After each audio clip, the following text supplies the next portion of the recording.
Hi, my name is Miles Hemreich. I have the diagnosis of FASD, Fetal Alcohol Spectrum Disorder. Now, FASD affects the whole brain, affects your body, your muscles, everything. But we can't always see the way that an individual is affected by FASD because there's not always something that sticks out. You know, when someone has a disability where they struggle with walking, they may be in a wheelchair. And so we can see that, we can understand that. And as a society, we know how to support that. Maybe we hold the door open for them. Maybe we build a ramp so they can come in and out of buildings. But what happens when you live with a disability that's sometimes called an invisible disability, like FASD? If you can't see it, how do you know what's going on? For so many years, I didn't even understand what was going on with myself, and I live with FASD. So how difficult is it for people around me that couldn't see anything and understand it? How difficult was it for them to understand how to support me? You see, in the classroom, there was so much going on.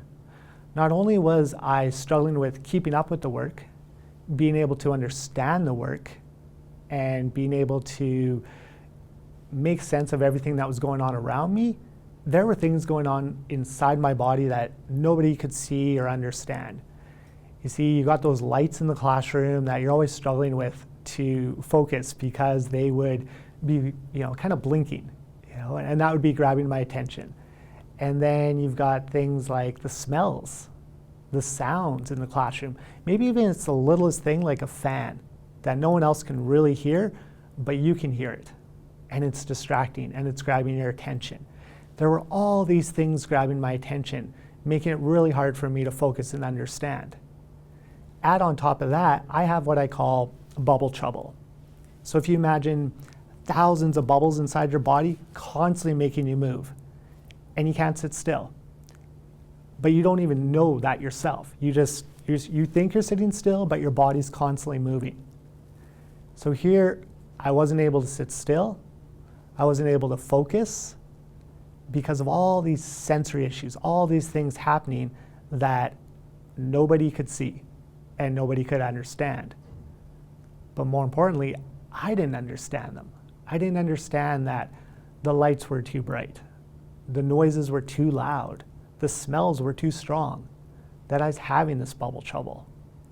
These are things that would continue to cause issues and problems for me as I got older. Same thing when I went into work. There was the lights, the noise, the smells. Going on buses. Can you imagine how much sensory overload I'd have on a bus? It was crazy.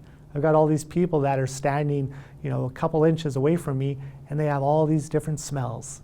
And they're touching my shoulders, and there's all these noises. And it's just really uncomfortable. But I had to learn that, okay, so this is what's going on.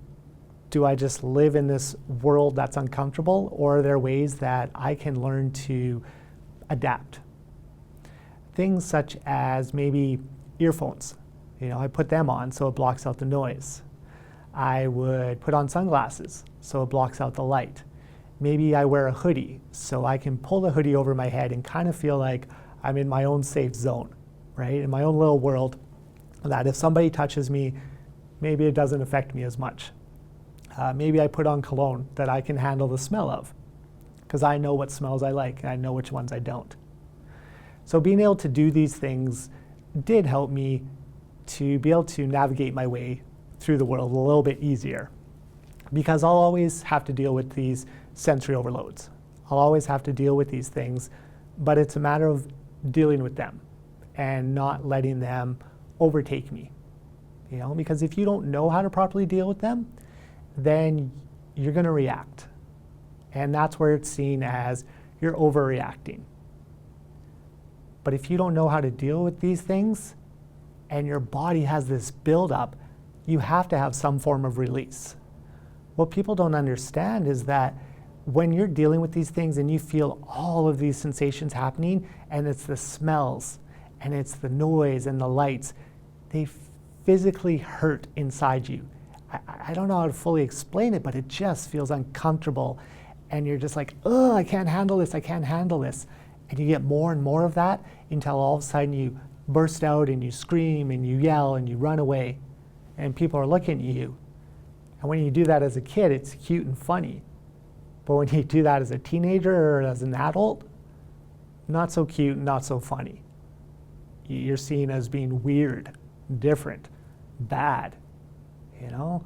So that's why you have to understand that it's difficult to deal with these things, but if we can understand what's going on, we can understand that there's buildup happening in our body and we need to deal with it, whether it's earphones, sunglasses, whatever that may be, so that we don't have those outbursts all the time. I'll admit, sometimes I still do. Sometimes I'm like, I just want to yell and say, don't touch me or don't smell that way. But I also understand that there are days that I am able to handle it, right? And so there are ways to try to deal with these things, but if we can understand that we need to be patient with individuals with FASD because there's so much going on that you can't even see. And if we can have that patience and that understanding, that would help huge.